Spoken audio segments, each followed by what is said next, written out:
मित्रांनो, आपण जो ऑर्गॅनिक डोस सगळ्याला दिला तो कोणत्या कंपनीचा आहे आणि यावर्षी कसं काम केलं त्या डोसनं ही तर तुम्ही प्रत्येक व्हिडिओमध्ये बघताय.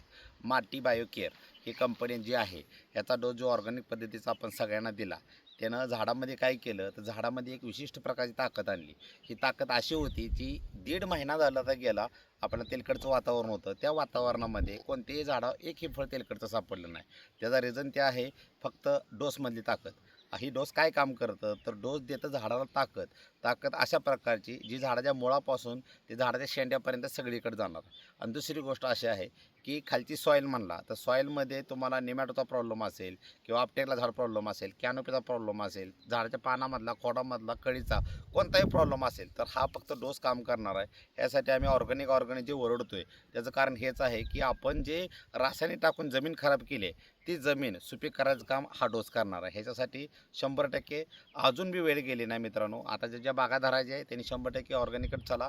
आणि आता जे लोक गेलेत त्यांना काही सांगायची गरज नाही. ते 100% ऑर्गॅनिकच्या पाठीमागे लागलेत. गेले 4 ते 5 वर्ष जी लोक तेलकटच्या बागा जात होत्या ते आपण 100% सक्सेस केलेले आहेत. तो म्हणजे एकमेव फरक आहे ऑर्गॅनिक आणि रासायनिकमध्ये, तो हा आहे. तुम्ही प्रत्येक व्हिडिओमध्ये बघताय ऑर्गॅनिकची ताकद काय आहे मित्रांनो. धन्यवाद. स्वराज टेक्नॉलॉजी.